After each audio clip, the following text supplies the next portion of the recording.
Hii ni bajeti yetu ya uchaguzi.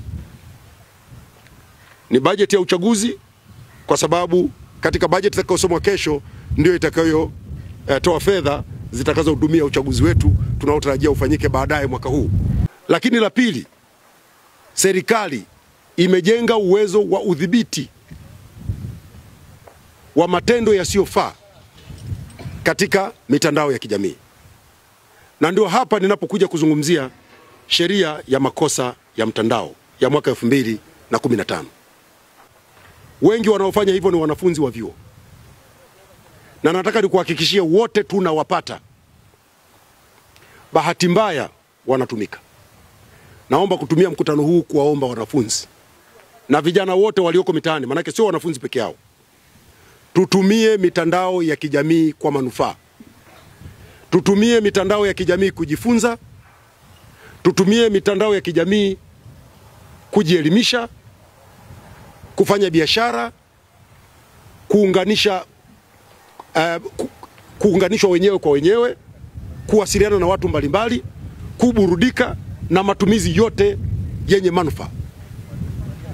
Ukifanya hivyo utakuwa umetendea haki kwanza muda wako, kwa sababu vijana wengi sasa wanapoteza muda mwingi kwenye mitandao kufanya vitu vya hovyo badala ya kufanya vitu ambavyo vingewasaidia. Kwa wanafunzi kwenye shule, kusoma, kupata ufaulu mzuri, kufanya vizuri kwa kupata taarifa nyingi kutoka kwenye mitandao. Lakini kwa vijana walioko mtaani wanafanya biashara, tutafute masoko, tutafute kujifunza kuhusu fursa mbalimbali, tuanzishe kampuni, startups za kufanya biashara, tubuni mifumo mbalimbali itakayorahisisha kazi zetu. Hiyo ndio faida ya kutumia mitandao vizuri. Ukitumia mitandao vibaya, sheria ipo na mamlaka na vyombo vipo vitakupata. Hasa wakati mwingine unaona vikampeni havina mbele wala nyuma. Nikisema wanasema Msigwa ametusemea maneno makali. Lakini nachosema vijana tutumie mitandao kwa njia za kimanufaa.